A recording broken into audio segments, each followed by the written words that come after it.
Okay, the by now familiar map is here, and the players are no doubt trying to select their starting points. It should be an easy decision, given that there's kind of the obvious stop. I don't know if anybody has started on either of these side positions during the tournament. Has anyone started there at the so-called bad spawns? And no. Nope, nobody's done that. Okay, so Max here Oh, at no, the North someone Pole. has, actually, sorry. Okay. I was thought you were talking about this game. No, I Sorry, meant this was tournament. a bit behind there. Oh yes, this tournament a couple of people have spawned at the sides. How did that work out for them? Well, Merid spawned there in his first game and he won it, and there was another game I believe where Andreas played against, I think it was Andreas versus Cake, and Andreas managed to win that as well. That was the one that Poseidon and myself casted. Gotcha. Well, Max started with 3 metal extractors and then the energy plant. I always feel like I want to start with like metal and then energy and then 2 metal. I don't know if these guys are probably better than me, so I would tend to favor their perspective. But here we go. There's a vehicle factory starting for Andreas, and I believe I saw a vehicle factory up here. Yep. Both players starting with the vehicle factory. Both vehicle first, both skitters out as well, and it looks as though Andreas is going air second, whereas Max vehicle second. So Max will be pumping out those vehicles left, right, and center all over again, whereas Andreas will be going his sort of typical build, getting up a couple of PGens extra after that vehicle factory just to make sure he can support his air factory. There is no center lane here for the vehicle. Go. Okay, so yep, he's got the air queued up next. I think he's working on these PGens next, and then he'll do the air factory. I guess he wanted a certain amount of production there. And just passing each other down the west lane. That's right. They're just like, hey, high five, bam, and on they go. And checking out both routes here for Andreas. A little less went kind of Aventail second there, and got shot down. So we've got a couple extra military units here for Max. Presumably, meanwhile, the air factory coming out here. Did his air factory get scouted by Max? Take the Max cam, and sure enough, he knows it's coming. So that is good. Okay. And Andreas again going bots third. I find this slightly odd again. Bot fabbers don't have an advantage in their production, do they? They do not. Production is equal, except for the air fabbers, which are a little bit worse. I mean, because I will note that, I mean,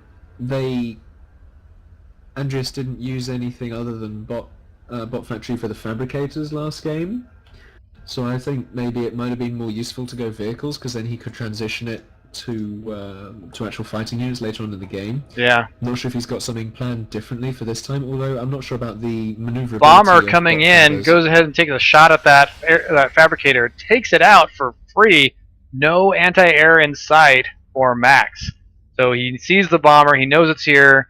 Bomber takes off to hide over these other metal points and finds nothing to be seen.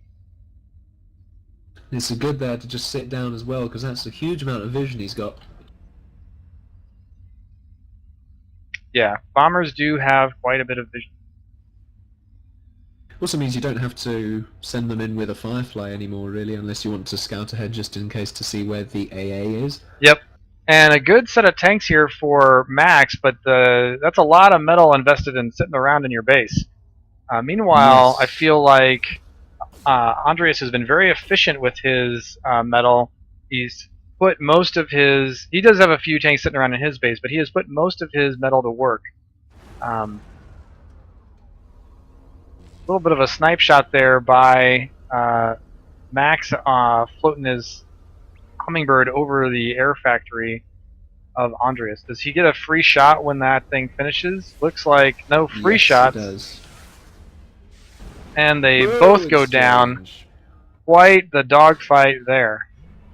Now, something that Max was able to scout is that there weren't any vehicles defending the western lane, and this is exactly where Max is moving his current standing forces in that general direction, which is Yeah. going to be slightly interesting to maybe exploit that. However, at the same time, we have got Andreas got a couple of a small little clump of units on the eastern lane now as well.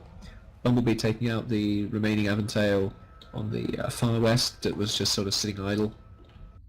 So he's getting out a couple fighters. It'll be interesting to see if there's a collision of units here with bombers on the side of Andreas. If we look at the army tab, we can see that the mobile army count of Max is 35 versus Andreas' 14. But Max only has one Faber. So Indeed. that is going to put him behind a bit in production. And kind of miraculous that he's not. I guess he's really just kind of going with the spam out factory. So he gets some metal, and then he has the commander build factory and a couple power gens, and factory and a couple power gens to just kind of cover each one. And then he concentrates on producing an army early, arguably a kind of rush strategy. However, if you use your commander and defenses effectively to counter them, and then engage yourself in the tug of war, I mean, it's that thing. If you can defend the first couple of pushes and then counter it with the tug of war setting, I think that's when you start to fight Max back. If you can survive that initial one. Right, and he does just now scout the set of Aventails that are parked basically right outside his base on the west side, and sure enough, he starts pulling back his own Aventails to meet those guys. They are heading in. I really feel like, you know, a tower here would have been very useful. He does have a couple bombers, and will be able to soften those guys up. But Faber gets sniped down on the east. We've now got a couple of clumps of units coming in from both sides now, dividing and conquering. Yep. Commander going to be able to take down the west with Bumblebees and Uber Cannon, and the east looks like relatively even numbers, if I'm honest. So I think he'll be able to defend this one. I'm not sure about the follow-up push, however, because the next one's going to be somewhat more significant. But he does have all those vehicle factories queued up from the comms, so with any luck he'll get those producing. Yeah, a little bit better clumping on the east side there with Andreas's tanks versus the kind of trickle-in effect that Max suffered.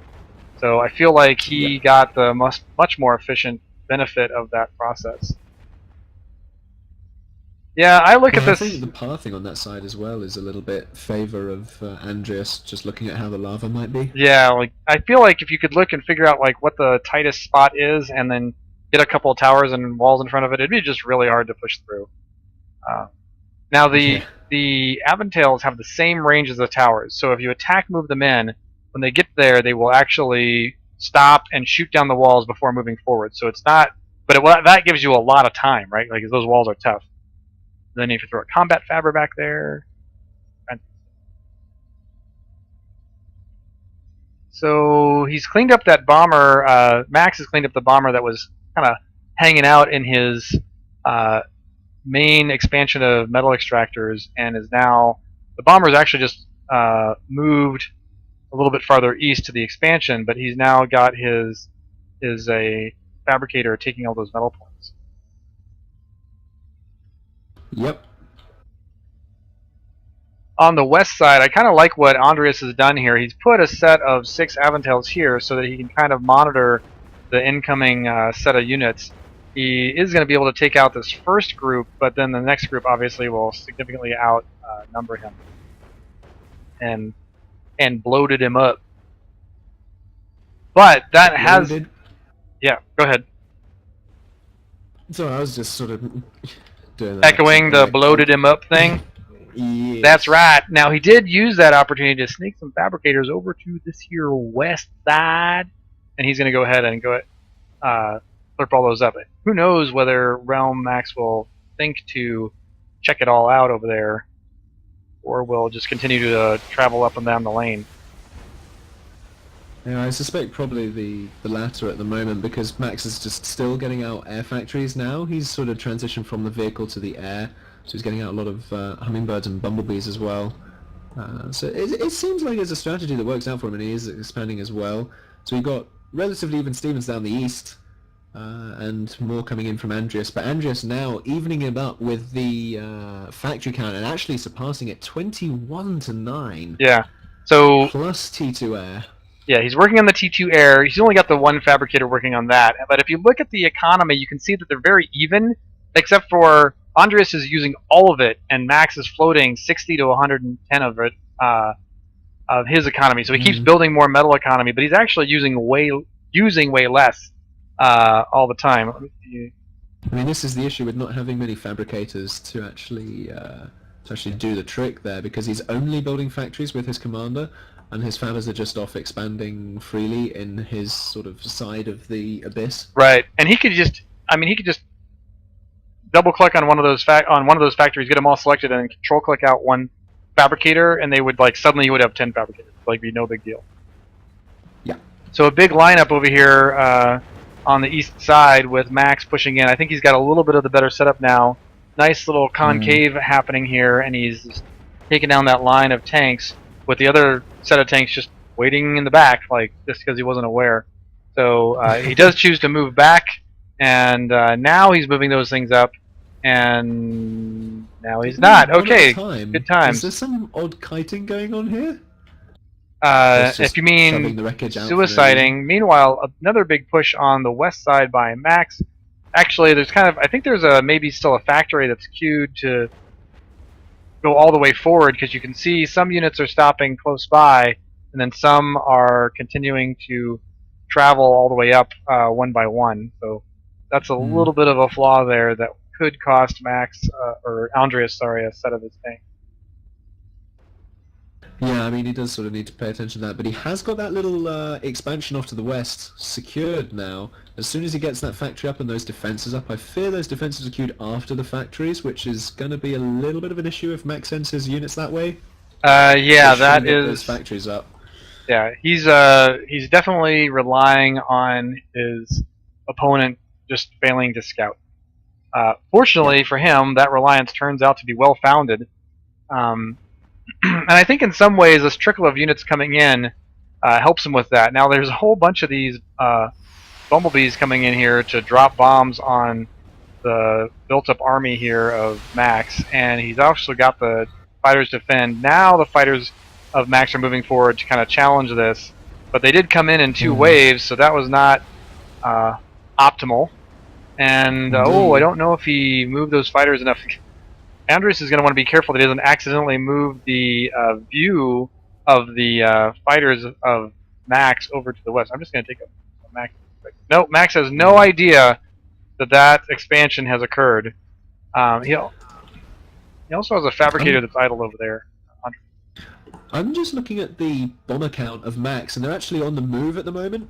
If Andreas keeps his commander away from his AA and doesn't have enough AA to support this, which I doubt he does actually at this point. It's all sort of scattered out everywhere and not really good enough to deal with what Max is about to do with his bumblebees, and if he gets all his hummingbirds doing the same thing, he could pull off a bumblebee snipe on the commander. However, he is going to be forced to deal with these hornets, which have got a lot of hummingbird support.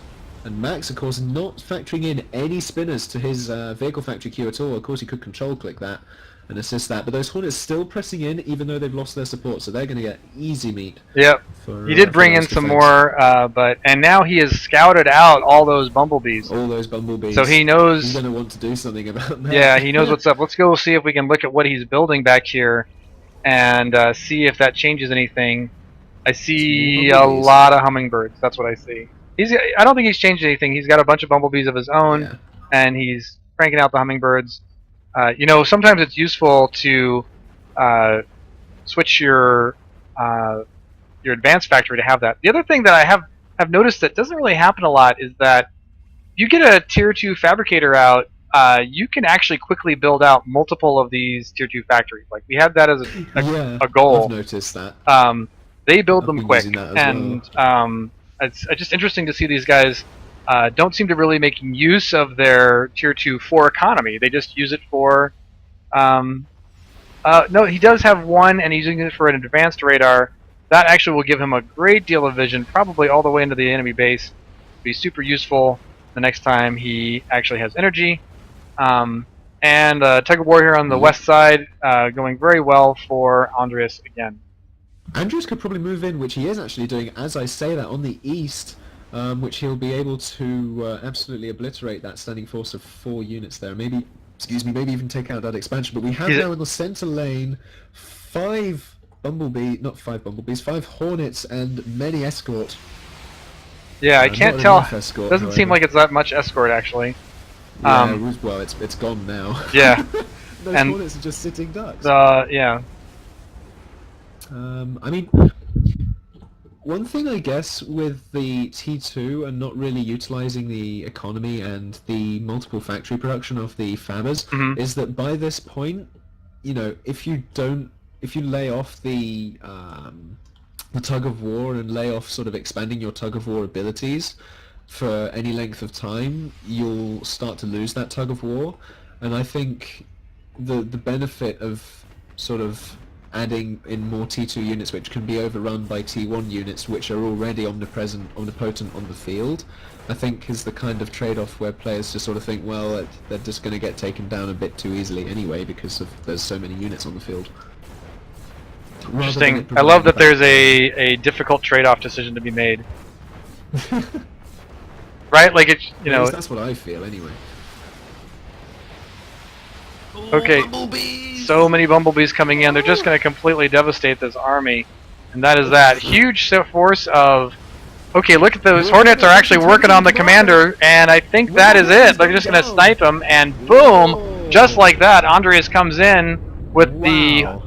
Yeah, that was a great... Distraction. Yeah, exactly. Really good commander rush. Alright, let's just take another look at that and see what we can see. We're so busy on the tanks there. Yeah, the tanks were exciting. So taking a look back, Commander was there. He was actually full health, but the tanks did quite a bit of damage to him. He's moving out there. If we zoom out a little bit and we see this army was coming from the beginning of when those tanks engaged. He sees the Commander. He knows he's hurt because he can see that he already took him down to half health just using the Aventails. T1s being powerful units. Maybe a unit cannon or a Uber cannon would have been a good idea here, but he was already down to 40% health. 40% health means he's got like 5,000, and with 5 of these guys, that is basically 1 round of these missiles. And sure enough, 1 or 2 salvos, and he was gone. And that is that. So, good job, Andreas. Yeah, he really was quite good in both his matches of having a big unstoppable force. Now,